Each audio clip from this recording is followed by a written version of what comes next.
So we're rolling into December. Megan and I are starting to have those early conversations around what does our year-end giving look like. We regularly give to things like church and some other organizations, but what do we want to do with end-of-the-year funds? How do we use that money and use it well? And it's reminding me of another conversation I had with a friend of mine who does taxes and estate planning and financial management and all that stuff.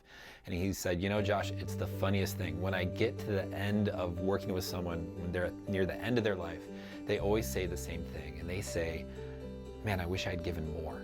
And then he used that to prompt me, and we had this really interesting conversation about wealth and how do we use it and how do we use our resources towards God's purpose. And it just makes me think about how do we function as disciples in regards to our money as we come towards the year end in what's often called the National Giving Month, that's December, right? And I think that giving just creates an opportunity for us. One of the things that we know, and there's lots of studies that show this, is that at some stage in your spiritual journey, that giving money is actually a means of finding and experiencing transformation. When you go from not giving to giving, there is something within you that changed. Or when you go from being an occasional sporadic spotty giver, which is fine, but suddenly going, oh my gosh, I'm going to do this on paper, on purpose. I want to be generous towards these means. And you feel the weight and the joy that comes with that. We know that giving is a rarely talked about, but oddly transformative experience. And it just has me thinking about all of that and how we function as disciples, you and I do, as we come to this stage, especially as we function as the church beyond the building and what we do. It reminds me of the section of the scriptures in the Gospel of Matthew from chapter 6. This is the end of the Sermon on the Mount. It's from 6:19, in which Jesus says, "Do not store up for yourselves treasures on earth, where moths and vermin destroy, and where thieves break in and steal, but store up for yourselves treasures in heaven, where moths and vermin do not destroy, and where thieves do not break in and steal. For where your treasure is, there your heart is also."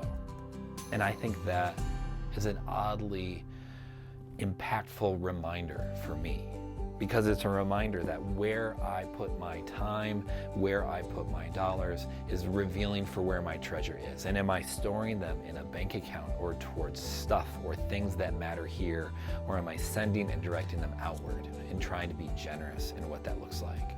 Generosity both gives me an affirmative and an aggressive and a defensive posture. In an aggressive way, I think it helps make me the kind of person I want to be. In a defensive posture, I think that when I'm able to live generously, it keeps me out of the things that I don't want to be. It keeps me from being greedy. It keeps me from holding on too tightly. And that's the thing of the Christian message and of the scriptures that often resonates with me, that generosity is releasing those things that I am tempted to hold on to too tightly. And so friends, regardless of what your financial situation is, and inflation's messed with many of us, and we're trying to figure things out what it looks like this holiday season, I want to encourage you, please be generous. And this isn't just a pitch for First in church and what that looks like.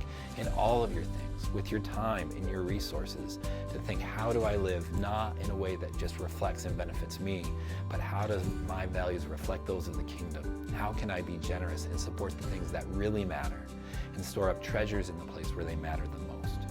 Grace and peace, friends. Have a good week.